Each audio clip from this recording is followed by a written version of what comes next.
जब इस भारत में ब्रिटिशर्स ने देखा कि हम किसी भी प्रकार से सनातन धर्म के मूल गुरुकुल परंपरा को नष्ट नहीं कर पा रहे हैं, उनकी शिक्षा व्यवस्था को अमान्य करने के बाद भी मैकॉले इत्यादि के माध्यम से हम अपनी अंग्रेजियत को थोपने का प्रयास कर रहे हैं, किंतु जो पारंपरिक सनातन धर्मावलंबी हैं वो विकेंद्रीकृत रूप से भी सही लेकिन घरेलू व्यवस्था के माध्यम से, आंतरिक डोमेस्टिक मेथड्स से अपनी जो शास्त्रीय परंपरा है उसको जीवित रखे हुए हैं।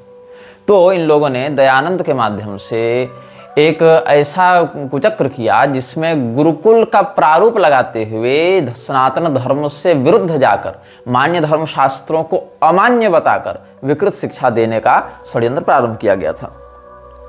तो हेनरी स्टील ऑलकट, जिसका नाम हम बता चुके हैं, और मैडम हेलेना जो ब्लावत्स्की थी जिसका नाम बता चुके हैं, उन्होंने जब न्यूयॉर्क में थियोसॉफिकल सोसाइटी की स्थापना की थी, रोसिक्रूसियन सोसाइटी फ्रीमेसन्स के साथ, और भी लक्सर का जो ब्रदरहुड था, ब्रदरहुड ऑफ लक्सर, इसके साथ मिलकर उसने जब स्थापना की थी, उसके कुछ समय के बाद मद्रास के अड्यार में भी कश्मीरी शासकों के माध्यम से इसको फंडिंग देकर स्थापित किया गया था।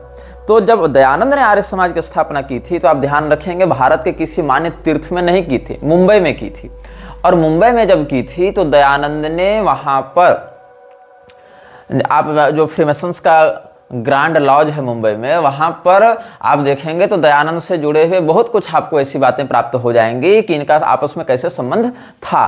तो मुंबई में ही फ्रीमेसन्स का हेडक्वार्टर था, ग्रैंड लॉज था, मुंबई में ही इसने स्थापना की थी आर्य समाज की। और हेलेना ब्लावत्स्की और जो हेनरी ऑलकट था उसको परोपकारिणी सभा के द्वारा स्वीकृत जो वसीयत है दयानंद की, उसमें अपने उत्तराधिकारी के रूप में अपने बचे खुचे सामग्रियों के नॉमिनी के रूप में उसने नियुक्त भी किया है।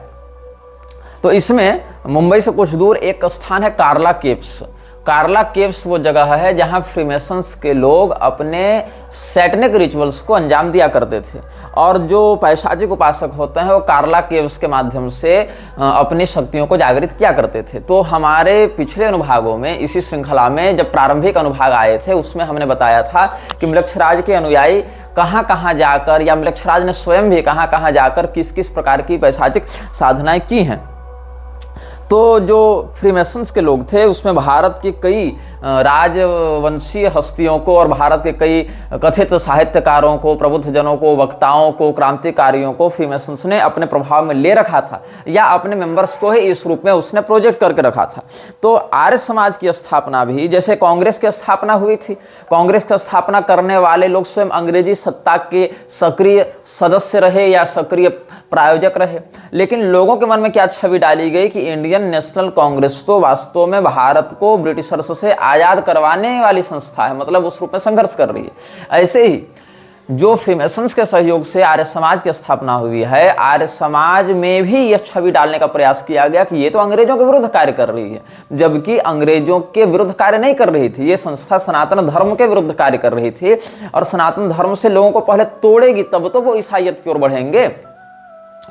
इसीलिए कुछ लोग कहते हैं कि आर्य समाज के प्रभाव में आकर कितने लोग ईसाई बने, ये बताओ।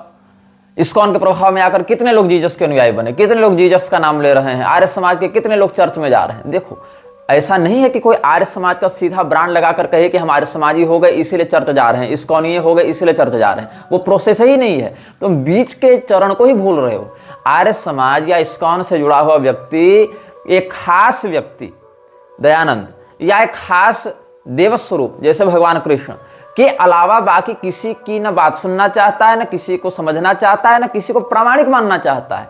तो कुल मिलाकर पहले वहां उसको स्थापित किया गया, फिर धीरे धीरे करके जो आर्य समाज की प्रवृत्ति है कि मूर्ति पूजा बंद करो और ये सब वर्णाश्रम व्यवस्था का विरोध करो, और ये मृतकों के श्राद्ध में भी जो अपनी मनमानी ये लोग करते रहते हैं, ये सब बातें जो करते हैं, या ये जो कृण्वन्तो विश्वमार्यम वाले श्रुति का अनर्थ करते हुए पूरे विश्व को ही आर्य घोषित करते हुए फिरते हैं, ये लोग तुमको पहले तुम्हारे वास्तविक कुल परंपरा से तोड़कर अपना इस्कॉनीय कल्चर में लाएंगे या अपने आर्य सामाजिक इसमें लाएंगे, और उसके बाद धीरे धीरे करके तुम्हारी मानसिकता और पीढ़ियों को 2 पीढ़ी 3 पीढ़ी 4 पीढ़ी के बाद ये जाकर ईसाईयत को ढकेलेंगे। सनातन धर्म को हटाकर मूल धारा को हटाकर जितनी संस्थाएं बनी, चाहे तुम कबीरपंथियों का नाम ले लो, चाहे तुम सिखों का नाम ले लो, जब कान सिंह ने सिखों को हम हिंदू नहीं हैं ऐसा कहते हुए अलग किया था, तो एसजीपीसी की भी जब स्थापना की थी, एसपीजीसी की जब स्थापना की थी, उसने सिखों के गुरुद्वारा का जो एक कमेटी है, जो कंट्रोल बोर्ड है, तो अंग्रेजों के माध्यम से उसको हिंदू से अलग पहचान देने के लिए इन लोगों ने कार्य किया था। तो कबीरपंथी तुम देख लो, चाहे उधर तुम वामपंथियों का सिंडिकेट देख लो, चाहे तुम कोई तरह का सभा, सोसाइटी, एनजीओ, समाज, ये सब देख लो, तो अभी इन लोगों ने जितनी भी धाराएं बनाई हैं, राधा स्वामी वालों को देख लो, या जो भी हैं इस प्रकार से, वो अंततः जाकर उनका जो चरम विलय है वो हिंदू धर्म के विरोधी संस्था के रूप में होता है, और वहां पर ईसाई मिशनरियां बहुत शीघ्र अपना प्रभाव स्थापित करने लग जाती हैं। तो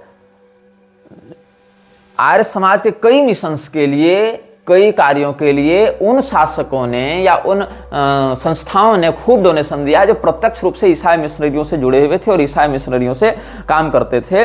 तो सैसन फैमिली जो है, जो रोथसाइल्ड के ही एक ग्रुप में आते हैं, जो कि फ्रीमेसन्स का ही एक प्रोमिनेंट मेंबर है, तो उसने क्या किया था, आर्य समाज की शुरुआती फंडिंग की थी। किसने? सैसन फैमिली ने।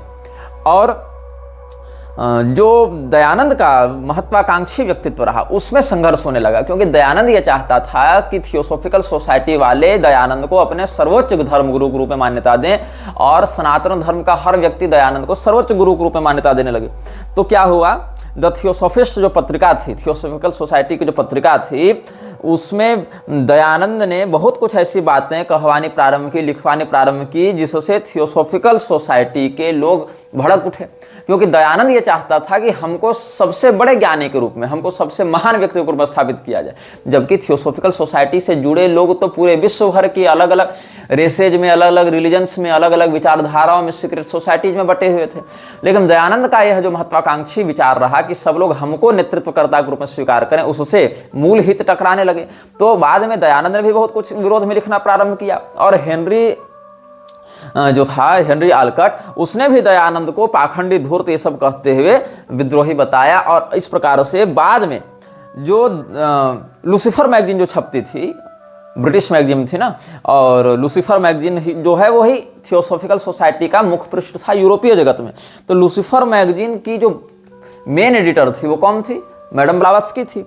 और मैडम ब्लावत्स्की जो है, कुछ लोग एनी बेसेंट का नाम बीच में ले रहे थे कमेंट में, एनी बेसेंट और कृष्णमूर्ति पर भी हम आएंगे बाद में, लेकिन पहले इस विषय को पूर्ण कर लें। तो इसमें क्या हुआ कि दयानंद ने जब अपनी महत्वाकांक्षा के पूर्ण न होने की स्थिति में विद्रोह किया थियोसॉफिकल सोसाइटी से, तो थियोसॉफिकल सोसाइटी वालों ने भी उसकी पोल खोलनी आरंभ कर दी, उसके विषय में लोगों को सतर्क करना प्रारंभ कर दिया, और थियोसॉफिकल सोसाइटी से दयानंद की जो बनती थी वो समाप्त हो गई। और फिर बाद में थियोसॉफिकल सोसाइटी के ही कुचक्र के द्वारा दयानंद को मौत के घाट भी उतार दिया गया, वहां से जुड़े लोगों के द्वारा।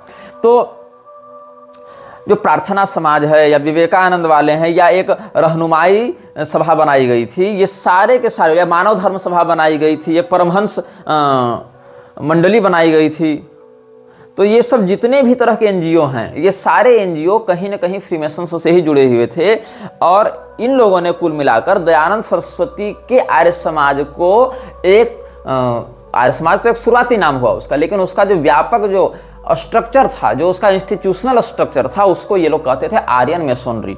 मुझे नहीं पता कि आर्यन मेसोनरी के विषय में आप कितना जानते हैं या नहीं जानते हैं, लेकिन ये जो आर्यन मेसोनरी के नाम से बात हुई, इसने क्या किया कि पश्चिमी जगत को और पूर्वी जगत को जोड़ने के लिए एक पुल का काम किया, और ईसाइयत को उस पुल के माध्यम से भारत में घुसाया। अब कौन कौन से लोग थे जो फ्री मेसन्स में थे और आर्य समाज में भी थे, और उन दोनों ने जोड़कर एक आर्यन मेसोनरी बनाई थी, आर्य समाज से और फ्री मेसन से जोड़कर एक स्ट्रक्चर उन्होंने बनाया था, जिसको ये लोग कहते थे आर्यन मेसोनरी।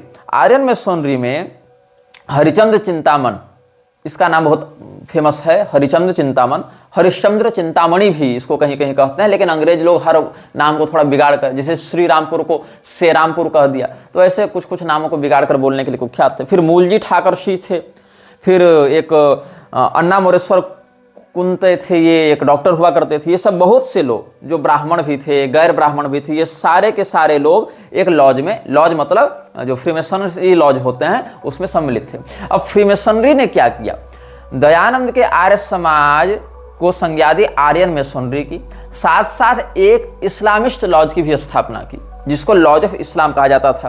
तो दो इन्होंने लॉज बनाए, एक लॉज इस्लाम, इसकी स्थापना हुई थी 1878 में जब इन लोगों का प्रवेश हुआ, मतलब स्थापना पहले से थे, उसका एक ब्रांच रीब्रांड किया गया, उसको इनिशिएट किया गया इस रिचुअल्स में, और आर्यन मेसनरी का भी एफिलिएशन साथ में जोड़ा गया। तो क्या हुआ, 37 ब्राह्मणों को जो आर्य समाज के थे उनको लॉज ऑफ इस्लाम में 1878 में इनिशिएट किया गया, और आर्यन मेसोनरी लॉज को भी उसी समय एफिलिएशन मिला फ्रीमेसन्स का।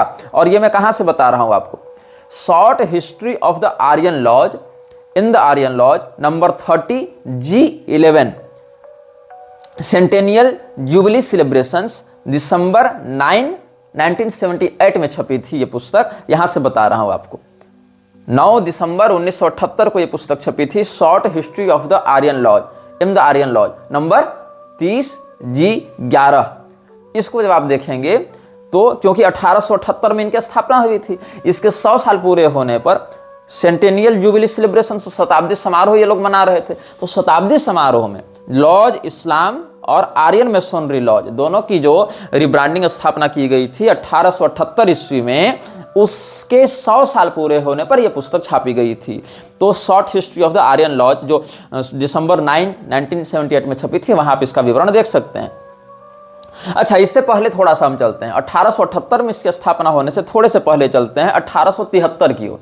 1873 में क्या हुआ, जो डिस्ट्रिक्ट ग्रांड लॉज था मुंबई वाला, तो डिस्ट्रिक्ट ग्रांड लॉज जो मुंबई वाला था उसने हिंदू मेसनरीज को, जो हिंदू मेसन से जुड़े हुए थे आर्यन मेसनरी में, उनको एक वारंट दिया गया था, एक जारी किया गया था, और इस वारंट के तहत उनको अपनी रिब्रांडिंग करके आर्यन मेसनरी का नाम देना था। मतलब कि जितने भी लोग इसमें जुड़े हुए हैं फ्री मेसन्स में, उसमें वो लोग अपना एक अलग छोटा सा एक इंटरनल ग्रुप बनावें।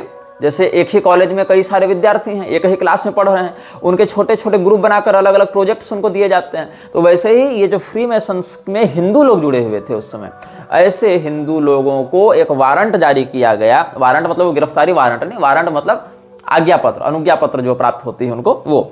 तो डिस्ट्रिक्ट ग्रांड लॉज जो है बॉम्बे वाला, उस समय उसका नाम बॉम्बे था, बाद में मुंबई उसको रीनेम किया गया था। तो बॉम्बे का जो डिस्ट्रिक्ट ग्रांड लॉज था, वहां से एक टेम्पररी वारंट जारी किया गया था हिंदू मेसन्स के लिए 1873 ईस्वी में, कि आप लोग एक नया मतलब एक रीब्रांडिंग इसकी करें, एक नया इंटरनल ग्रुप बनाएं आर्यन नाम से। और आर्यन ग्रुप जो है उसको जब इन्होंने 4 साल चलाकर देखा कि हाँ भाई ये कर रहा है कि नहीं काम अपना, इसकी सक्रियता क्या है, तो उसको फिर कॉन्स्टिट्यूएट किया गया, उसको संवैधानिक मान्यता दी गई फ्रीमेसन्स के द्वारा। कब दी गई? 1877 में। और इससे क्या हुआ, इसका जो फाउंडिंग मेंबर था वो कौन था? इसका फाउंडिंग मेंबर था एडवर्ड टायरल लीथ। एडवर्ड टायरल लीथ जो इसका फर्स्ट लॉज मास्टर था। और इसमें फिर दूसरा व्यक्ति था जोसेफ एंडरसन। तो doctor Joseph Anderson and Edward Tyrrell Leith were the founding members of Hindu Masonry under the constitutions of District Grand Lodge of Bombay, which was operating under the branch of Freemasonry. अब इसके बाद क्या हुआ, बाल मंगेश वागले जो Mumbai high court के प्रथम initiated अधिवक्ता रहे थे, मुंबई हाईकोर्ट के प्रथम मान्यता प्राप्त अधिवक्ता कौन हुए? बाल मंगेश वागले। और ये भी इसमें थे। इसके अलावा शांतराम नारायण और घनशरण नीलकंठ नादकर्णी इनका नाम आता है। ये सभी हाईकोर्ट के ही जुड़े हुए लोग थे।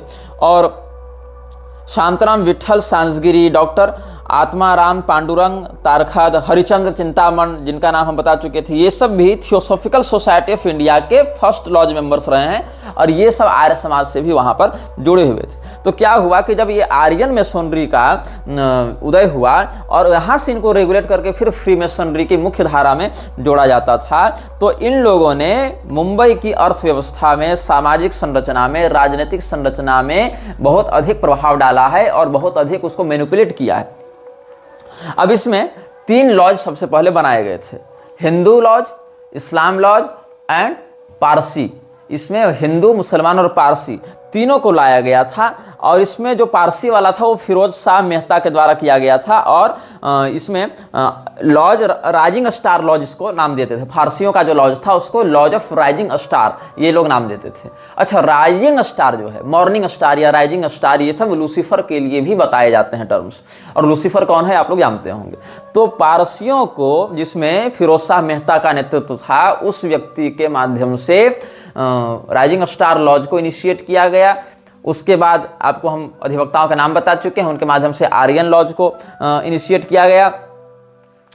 और आर्यन लॉज को एनजी चंद्रवरकर जो सारस्वत ब्राह्मण हुआ करते थे, उनके माध्यम से इनिशिएट किया गया था। और लॉज इस्लाम को भी 1876 में मान्यता दी गई थी। 1876 में लॉज आर्यन, 1877 में, ये क्षमा करें, 1876 में लॉज इस्लाम, 1877 में लॉज आर्यन, और इन दोनों को साथ में जोड़कर आर्यन मेसोनरी की स्थापना की गई 1878 में, जिसके 100 साल पूरे होने पर जो शॉर्ट हिस्ट्री ऑफ हमने बताया आपको Aryan lodge, short history of the Aryan lodge, इसको प्रकाशित करके इन सब बातों को सार्वजनिक किया गया था।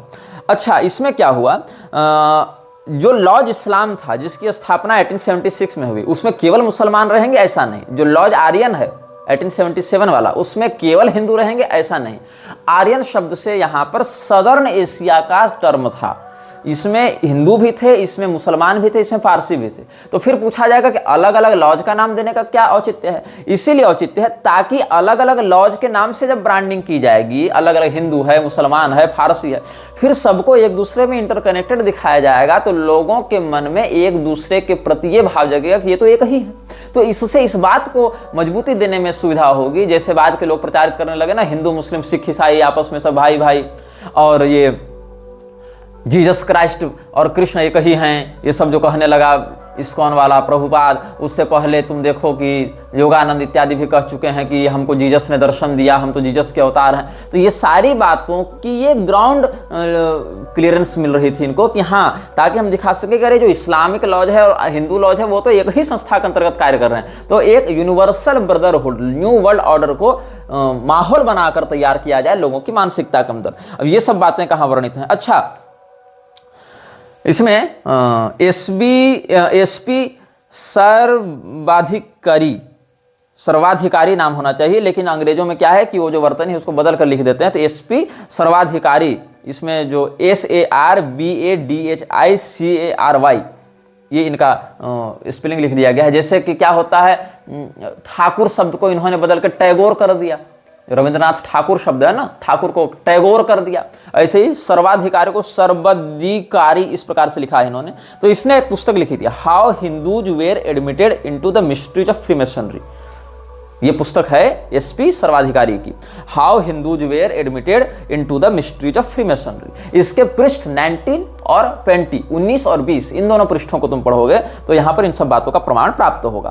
तो जब आर्यन मेसोनरी बन गई तो क्या हुआ, ऐसे हिंदू इसकी ओर विशेष करके आकर्षित हुए जो कि पाश्चात्य जगत से बड़े प्रभावित थे। इनको लगता था कि हम पश्चिम से जुड़ेंगे तो हम बहुत जल्दी उन्नति को प्राप्त होंगे, हम मॉडर्न होंगे, हम एजुकेटेड होंगे, हम सिविलाइज्ड होंगे। क्योंकि अंग्रेजों ने भारतीयों के मन में एक धारणा डालने का बहुत प्रयास किया, और राजा राम मोहन राय के माध्यम से, जॉन मूर के माध्यम से, या चार्ल्स डायल जो केदारनाथ दत्त का इंग्लिश मेंटर हुआ करता था, क्रिश्चियन मेंटर हुआ करता था। कौन केदारनाथ दत्त? प्रभुपाद के गुरु का जो बाप था वही, उसका जो क्रिश्चियन मेंटर था चार्ल्स डायल, जो कि मिशनरियों के लिए काम करता था। ये सारे लोग हिंदुओं के मन में ये भावना डालते थे कि तुम लोग तो पिछड़े हो। बाद में नेहरू इत्यादि ने भी इसी विचारधारा को बढ़ावा दिया है कि तुम तो पिछड़े हो, तुम तो अनसिविलाइज्ड हो। वो तो भला हो अंग्रेजों का कि तुमको उन्होंने सिविलाइज्ड बनाने के लिए इतना कुछ किया। तो ये सब काम फ्रीमेसन्स पहले से कर रहे थे। अब 1887 में जब थियोसॉफिकल सोसाइटी वाले HP जो है और आलकट ये सब यहाँ पर घुसते हैं, तो इन लोगों को जो इंटरनेशनल लॉज ऑफ फ्रीमेसनरीज के सपोर्ट से स्थापित किया गया था, इन्होंने देखा कि बेसिक ग्राउंड तो हमारा तैयार हो चुका है। तब इन लोगों ने मेसोनिक राइट को यहाँ पर इनिशिएट किया कि अब हम यहाँ पर रिचुअल्स भी कर सकते हैं, क्योंकि हमारे जो अनुयायी हैं या हमारे जो फॉलोअर्स हैं या हमारे जो मेंबर्स हैं अब इतनी संख्या में हो चुके हैं कि हम मेसोनिक राइट्स यहाँ पर कर सकते हैं। तो इसमें 2 जनवरी 1879 ईस्वी को, 2 जनवरी 1879 को एक चिट्ठी लिखी गई थी। ये कब लिखी गई? हालांकि इस समय भारत में आना जाना ब्लावत्स्की का शुरू हो गया था, लेकिन इसने अपने पूरे काम को स्थायी रूप से, ऑफिशियल रूप से लागू नहीं किया था। अभी तो केवल जांच पड़ताल चल रही थी माहौल बनाने की। तो मैसोनिक पेटेंट सेल्समैन जो था जॉन यार्कर, इसने ब्लावत्स्की को एक चिट्ठी लिखी थी। ये अडियार के आर्काइव में मिल जाएगी, जो थियोसॉफिकल सोसाइटी का आर्काइव है, अभिलेखागार है, कहाँ पर? अडियार में, चेन्नई में, वहां से ये प्राप्त हो जाएगा आपको। तो इसमें आप एक टाइटल देखेंगे, letter from Masonic patent salesman John Yarker to Blavatsky, dated 2 January 1979। तो ये क्या कह रही है यहाँ पर यार्कर ने क्या कहा है, उसका इंस्ट्रक्शन पूछते हुए कि मैडम हम लोग को आगे क्या करना है। तो उसमें क्या क्या बातें वहां पर पूछी गई हैं। I will adopt your revised ceremonies. I wish you to advance 3 objects. Sensorial with the 7 imperfect ceremonies, 4 of which I sent you. फिर perfection, giving the gist of the Vedic doctrine. Third, for the selected few, the division of the 7 grades according to the dogma of the East. Or you make 2 branches, the sensorial 7 rites and the ceremony of perfection. Ranking as the first Eastern grade, censor of the second, and sponsor of the third. By Yama. You mean, I think, Captain Archer. He was sometime resident in Manchester and I made his acquaintance here through Prince Rodokannakis. So we sent the Maharaja of Burwan a mandate with the complimentary letter, but he did not reply. तो इस प्रकार से मतलब कैसे वहाँ मैसोनिक rights को वैदिक rituals की आड़ में लपेट कर करने हैं, कैसे उन पेशाचों की आराधना करनी है, कैसे कैसे अलग अलग बातों को करना है, इसके सांकेतिक गुप्त चिट्ठियाँ भेजी जा रही थी। इसके पहले आप देखेंगे 4 मई 1878 ईस्वी को जो हरिचंद चिंतामण को चिट्ठी लिखी थी ब्लावत्स्की ने, उसमें उसने कहा था, I have tried hard to make him a theosophist of the inner ring, an English swami, but failed most signally. जो ये लोग हैं हिंदू धर्मगुरुओं की वेश में अंग्रेजियत के पैरोकारों को खड़ा करने का प्रयास कर रहे थे, और उसमें कई बार सफल हो रहे थे, कई बार असफल हो रहे थे, क्योंकि विचारधाराओं में कई बार साम्यता मिलती थी, कई बार नहीं भी मिलती थी। तो ये सब हैं। आगे आप देखेंगे तो एक पुस्तक है अ लेटर बाय ब्लावत्स्की, जो कि 1974 में प्रकाशित, 1947 में 1947 में प्रकाशित हुई थी। उसमें मेनरी पी हॉल ने ये सब वर्णित किया है कि मैडम ब्लावत्स्की ट्रिब्यूट थियोसोफिया मई जून में छपी थी ना 1947 में, उसके 10वें 11वें पृष्ठ में देखो, they are members of an occult brotherhood, not of any particular school in India. Its origin is of untold antiquity and is as much Masonic as present Masonry is little Masonic. ये सब बातें इसने कही हैं। तो दयानंद सरस्वती की हम बात कर रहे थे। दयानंद सरस्वती जो है उसको ये कहते थे महात्मा दयानंद, जो ब्लावत्स्की थी उसको महात्मा वाली श्रेणी में रखती थी। तो ये महात्मा जो था ये व्हाइट ब्रदरहुड लॉज का सदस्य था। इसका वर्णन कहाँ मिलेगा? तो आलकट ने ओल्ड डायरी लीव्स लिखी है, उसका वॉल्यूम 1 देखोगे, पेज 468 से 469 तक। तो हेनरी आलकट की पुस्तक ओल्ड डायरी लीव्स, यहाँ पर आपको इसका वर्णन मिल जाएगा। और हम पहले भी बहुत सी पुस्तकों का रेफरेंस आपको दे चुके हैं कि हम ये सब बातें कहाँ से बता रहे हैं। लोग कमेंट में पूछते हैं कि कहाँ से पढ़ें इन बातों को, तो इन सब भी पुस्तकों का हम आपको नाम बताते जा रहे हैं, एडिशन बताते जा रहे हैं, और ध्यान आता है तो पृष्ठ संख्या भी बता देते हैं। हालांकि पेज नंबर मैं कम बताता हूँ, क्योंकि अलग अलग एडिशंस में 1 2 4 ऊपर नीचे हो जाती है बातें, फॉन्ट के साइज पर और उसके ट्रिमिंग साइज पर, लेकिन बता दे रहा हूँ इतना। तो इसने क्या दावा किया था कि हम जो, अच्छा ये जो हम बता रहे थे आपको, Dayanand Saraswati who was considered a mahatma and member of the white lodge by Blavatsky and Olcott is supposed to have compiled a ritual for the use of the London and New York theosophical society. Theosophical society की वो शाखा जो New York में initiate की गई थी या London में जो चल रही थी, उसके लिए दयानंद सरस्वती ने एक मैसोनिक रिचुअल भी किया था। इसका प्रमाण मैं दे चुका हूं। आलकट ने जो ओल्ड डायरी लीव्स लिखी है उसके वॉल्यूम 1 के पेज 468 से 469 तक तुम देखोगे इसका वर्णन। तो दयानंद सरस्वती ने व्हाइट लॉज भी ज्वाइन किया था, जो अजराइल की बातों पर चलती है, जो 4 बुक्स डिस्कॉर्स्ड बाय अजराइल है, जो व्हाइट ग्रेट व्हाइट ब्रदरहुड के विषय में हम पिछले अनुभागों में बता रहे थे, उसका भी सदस्य रह चुका था। और इसीलिए ब्लावत्स्की ने क्या कहा कि हम लोग जो काम कर रहे हैं वो बिल्कुल वैदिक धर्म के अनुसार कार्य कर रहे हैं, क्योंकि हम लोग जो फ्रीमेसनरीज हैं वो तो आजकल के हैं।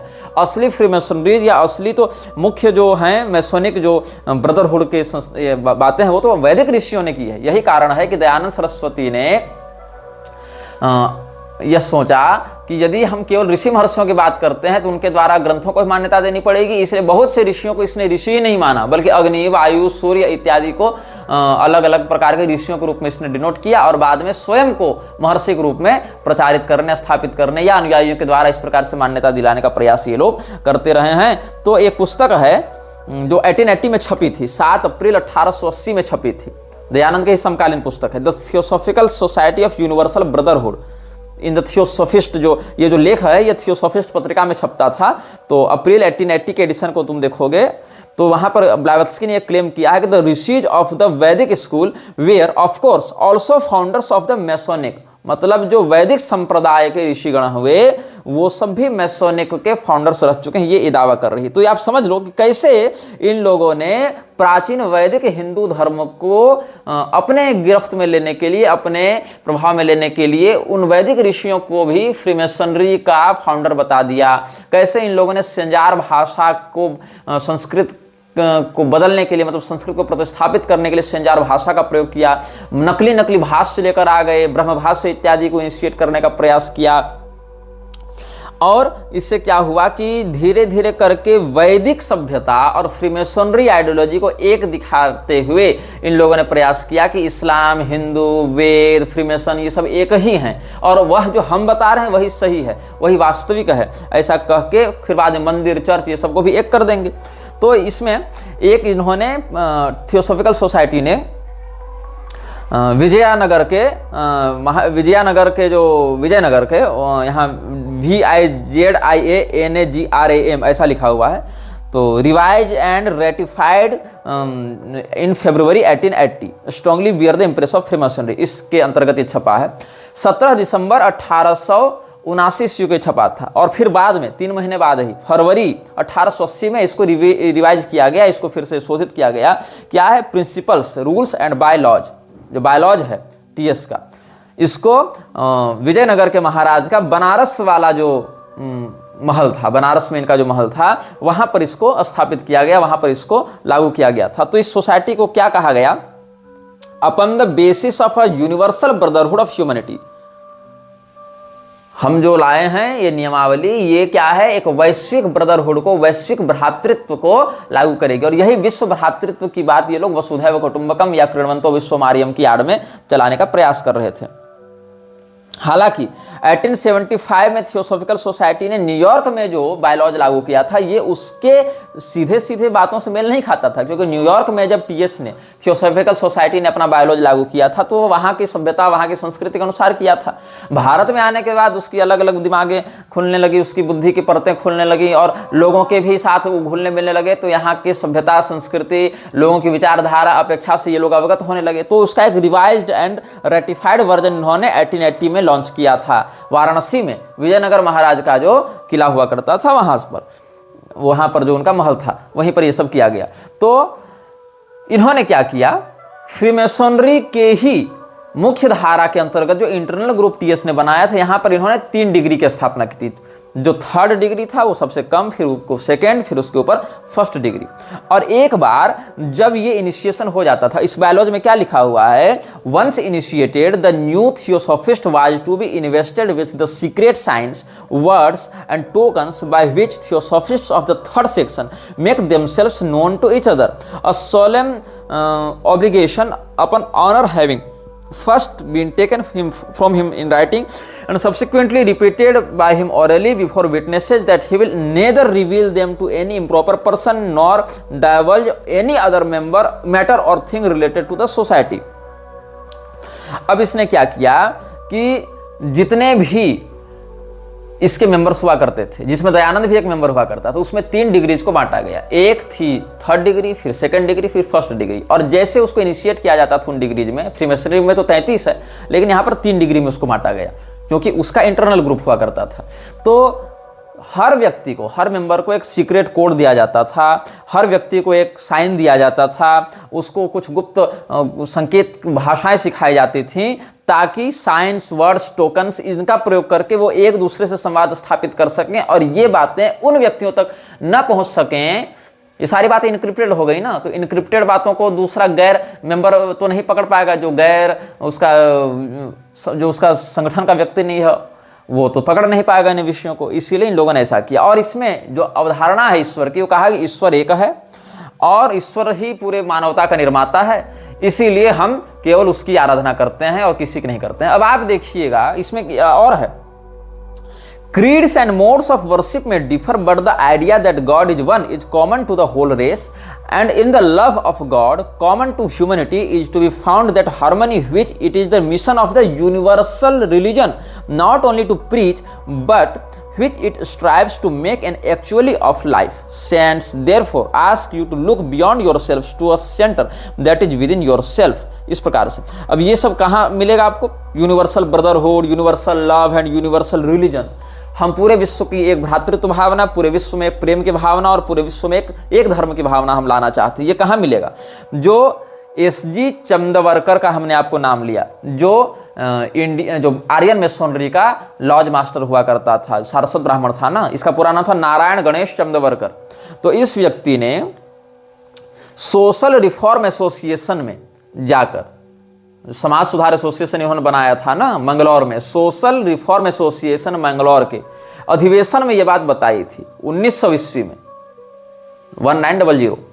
और इसको नोट कहाँ किया गया? Speeches and writings of sir Narayan Ganesh Chandavarkar. इसमें तो इसमें इन लोगों ने क्या बात की है कि ये जो सोशल रिफॉर्मर्स थे, इन्होंने इस्लाम पर कुछ नहीं कहा, इन्होंने ईसाइयत पर कुछ नहीं कहा, इन्होंने कहाँ पर कहा? इन्होंने केवल हिंदू धर्म को विकृत दिखाया, केवल हिंदू धर्म में सुधार की बातें कही।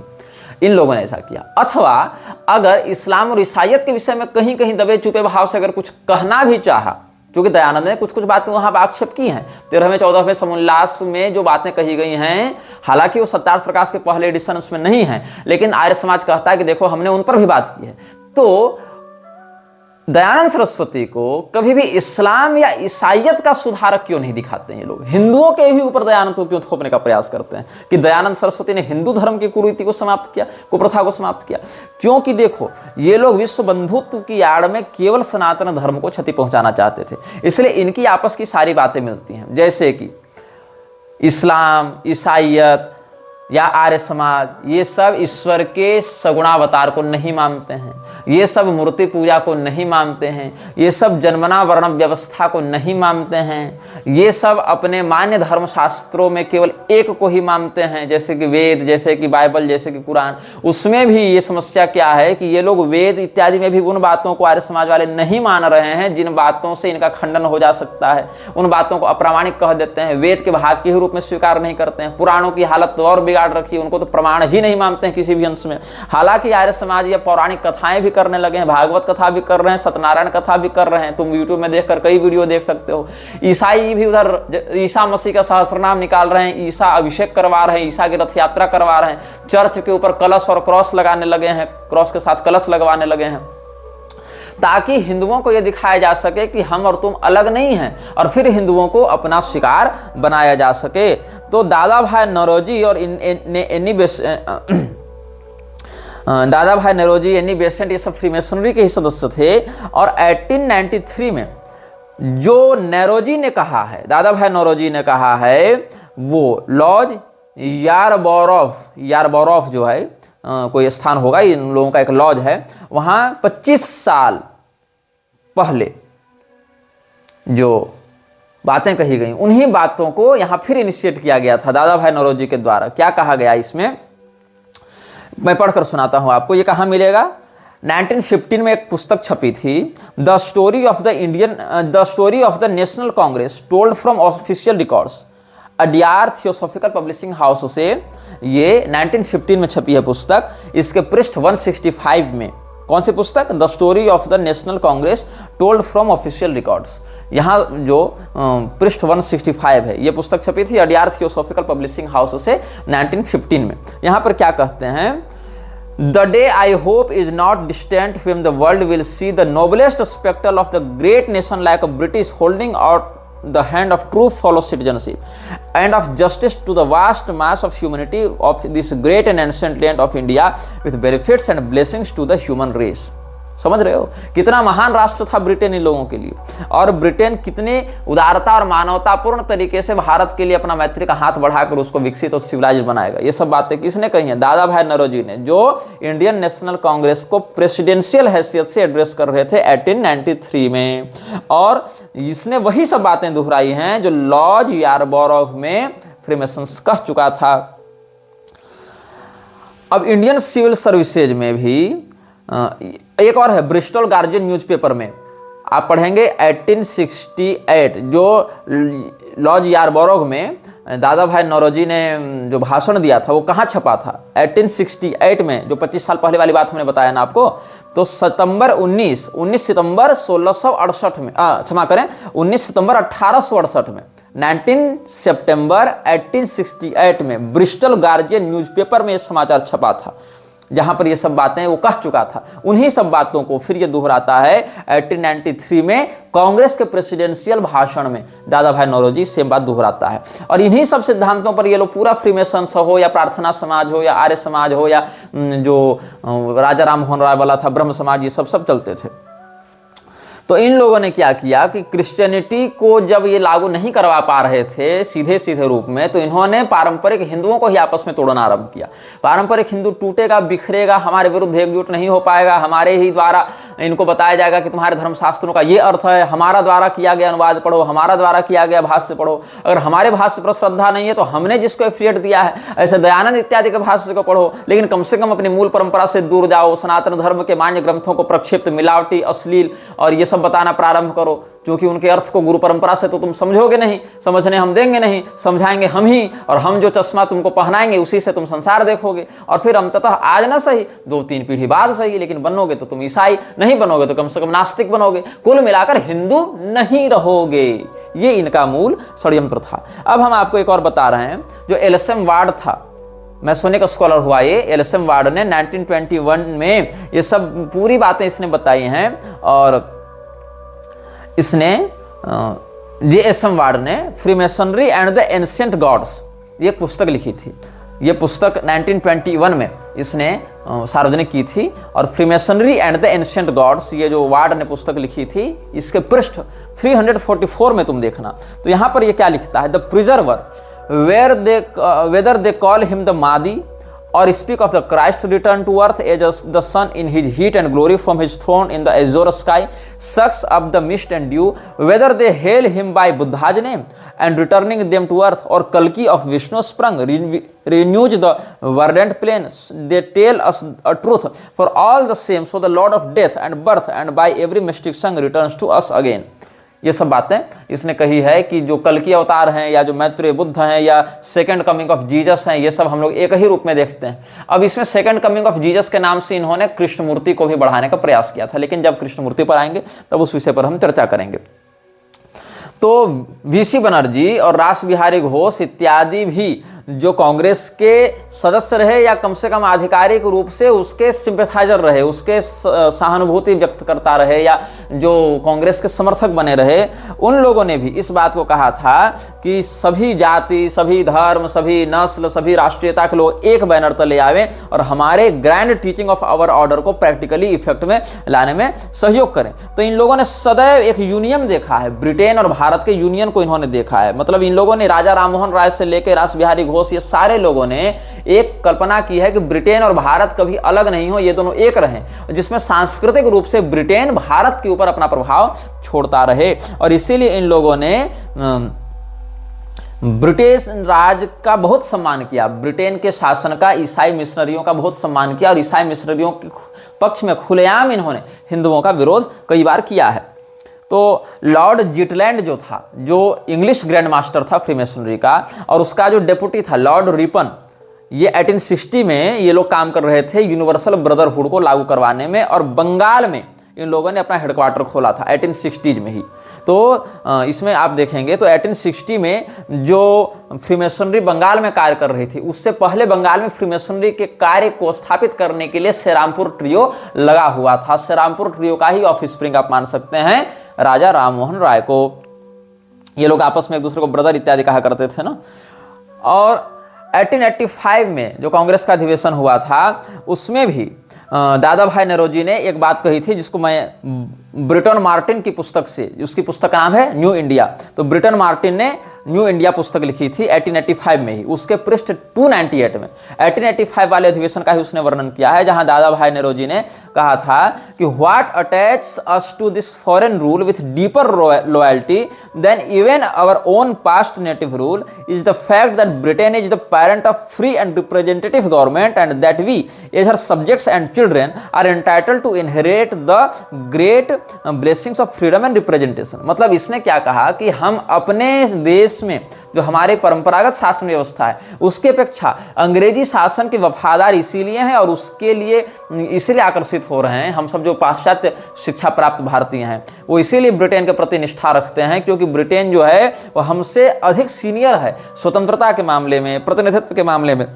लोकतंत्र के मामले में, और इसीलिए हम सबों को उस सत्ता का बस प्रजा बनकर, उस सत्ता की प्रजा के रूप में उसके प्रति वफादार रहते हुए अपनी स्वतंत्रता को अपनाना चाहिए। मतलब हम अंग्रेजी सत्ता के अधीन रहते हुए सारा कार्य करें, क्योंकि स्वतंत्रता, लोकतंत्र इत्यादि मामलों में वो लोग हमसे सीनियर हैं। इसीलिए अपने स्वदेशी शासन की अपेक्षा हम उन विदेशियों के शासन के प्रति अधिक वफादार हैं। ये सब बातें रिकॉर्डेड हैं। ब्रिटन मार्टिन ने इस अधिवेशन को कवर किया था और 1885 में इसी अधिवेशन वाले वर्ष में न्यू इंडिया नामक पुस्तक के पेज 298 में उसने ये बात लिखी है।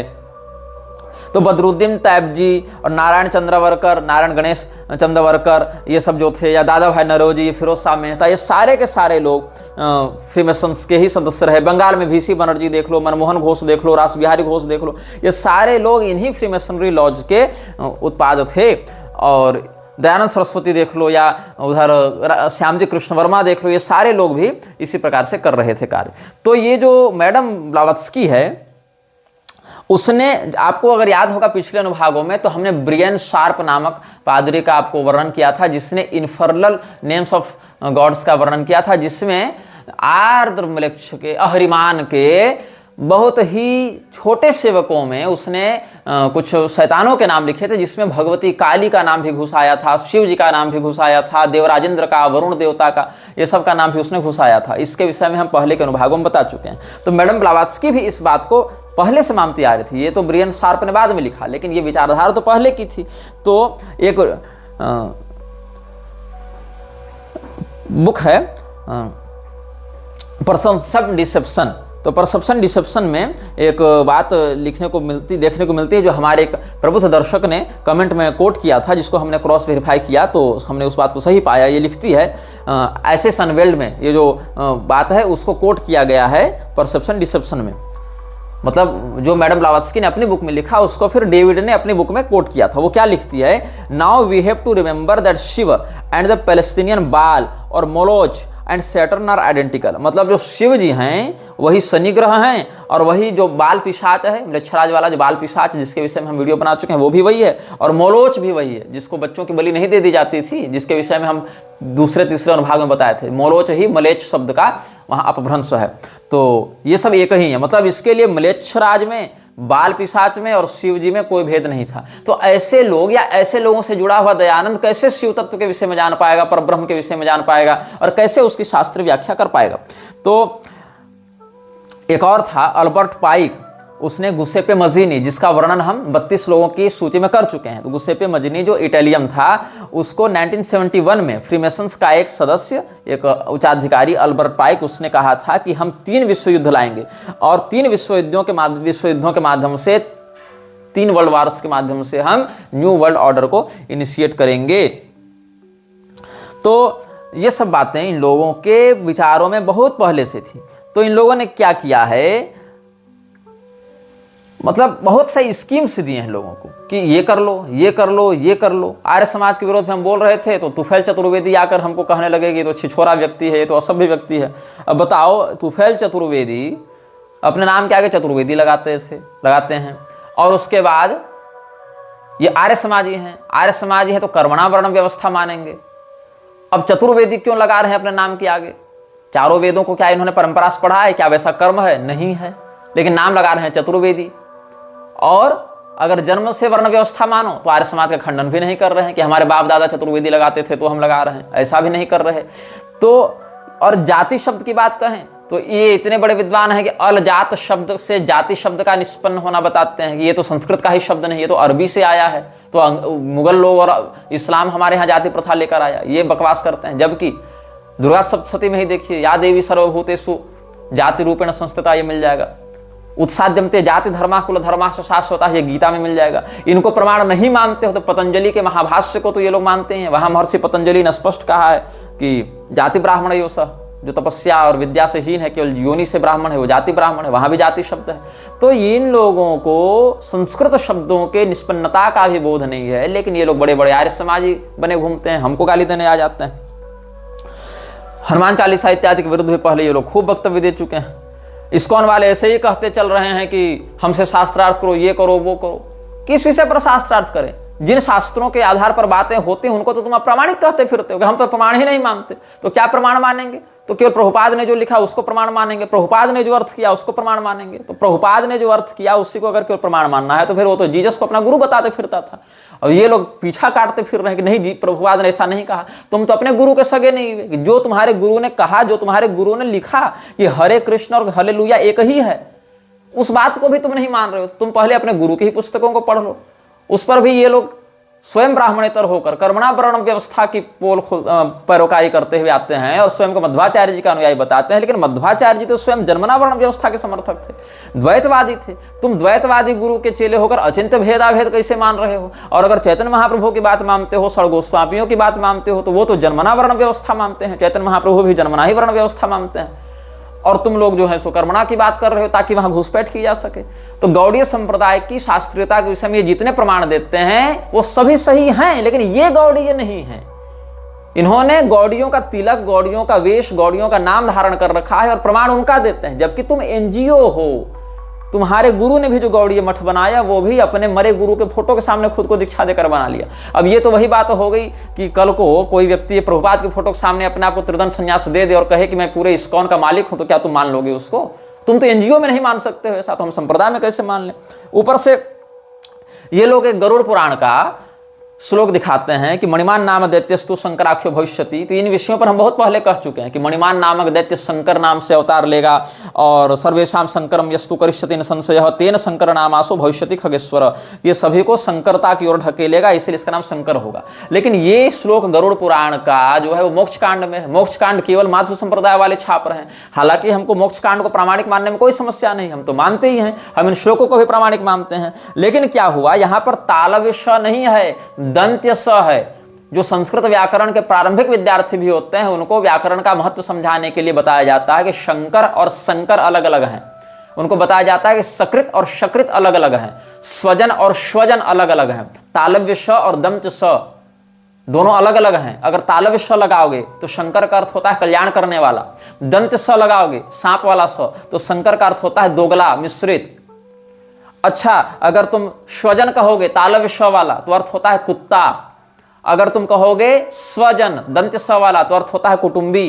तो कुत्ता और कुटुंबी में कोई अंतर है कि नहीं? शिव और दोगला में कोई अंतर है कि नहीं? श्लोक में तालव्य श वाला शंकर शिव जी वाला शंकर नहीं है, सांप वाला, दोगला वाला, वर्ण शंकर वाला शंकर है और वो समूह को मिश्रित कर देगा। जबकि आदि शंकराचार्य जी ने अपने भाष्यों में वर्ण व्यवस्था की विशुद्धि पर ध्यान दिया है, जोर दिया है। उन्होंने संकरता का समर्थन नहीं किया, संकरता का विरोध किया है।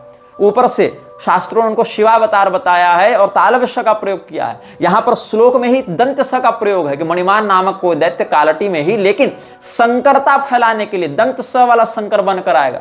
इस पर नारायण पंडित ने बाद में खूब खींचतान करके अर्थ का अनर्थ करते हुए मणिमंजरी लिख डाली कि नहीं, ये तो वही वाले शंकराचार्य हैं। शंकर वाला और शंकर वाला भेद ही नहीं समझ में आ रहा है इन लोगों को। हाँ, ग्राम्य गिरा में शंकर सुवन केसरी नंदन ये सब बोलने के लिए जन सामान्य उतना विशुद्ध उच्चारण नहीं करता, इसलिए ग्राम्य गिरा में गोस्वामी जी ने कहीं कहीं दंत स का प्रयोग इस प्रकार से किया है, तालव्य स के स्थान पर दंत स का प्रयोग कर दिया है, लेकिन वहां अर्थ वही है, उनका अभिष्ट दूसरा है। यहाँ पर संस्कृत में जो है वहां एक बिंदु अनुस्वार में बदल जाने से अर्थ बदल जाता है। मित्रः कहोगे और मित्रम कहोगे तो अंतर हो जाएगा। मित्रम कहोगे तो अर्थ होगा दोस्त, सखा, और मित्रः कहोगे तो अर्थ होगा सूर्य। स्वजन कहोगे तो अर्थ होगा कुत्ता, स्वजन कहोगे तो अर्थ होगा कुटुंबी, शंकर कहोगे अर्थ होगा शिव, कल्याणकर्ता, और अगर शंकर कहोगे अर्थ होगा ये दोगला, मिश्रण। इसलिए शंकरो नरकाय एव कुलघ्नानां कुलस्य च। अर्जुन ने कहा कि ये जो वर्ण संकरता है वो लोगों को नरक में ढकेलेगी। यहां पर मणिमान दैत्य के अवतार में शंकर है, तालव्य नहीं, दंत स है। तो तुमको श्लोक के एक अक्षर पर भी चिंतन नहीं जा रहा है, तुमको करना है शास्त्रार्थ। क्या करने, तुम्हारे गुरु ने जो कहा हमने 9 एपिसोड में कहा है, तुम्हारे गुरु ने जो कहा, तुम्हारे गुरु ने जो माना, और उसका जो दुष्प्रभाव है वो हमने पहले ही व्यक्त कर चुका है। अब एक एक व्यक्ति से हम भिड़ते चले तो इसके लिए हम थोड़े पैदा हुए हैं कि हर 2 टके का व्यक्ति उठकर शास्त्रार्थ करने आ जावे। शास्त्रों को पहले प्रामाणिक तो मानना तुम लोग सीख लो, देवताओं की निंदा तो करना छोड़ दो। पहले तो परंपरा ही पता चल जावे कि तुम्हारी क्या है। इनिशिएशन तुम लोगों ने मरे गुरु के फोटो के सामने ले रखा है, तुमसे किस बात का शास्त्रार्थ? तुम तो दंड के अधिकारी हो, चर्चा के अधिकारी ही नहीं हो। आगे के अनुभागों में हम और विशेष करके इन सबों की पोल खोलेंगे। यह वीडियो जल्द ही हटा दिया जा सकता है, कृपया थर्ड पार्टी ऐप्स का उपयोग करके डाउनलोड करें। आप इस वीडियो को अपने चैनल पर फिर से अपलोड भी कर सकते हैं।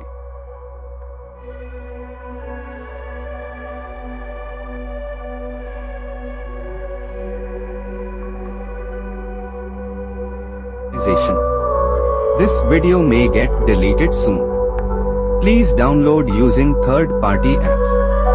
You may also re-upload this video on your channels. Thank you.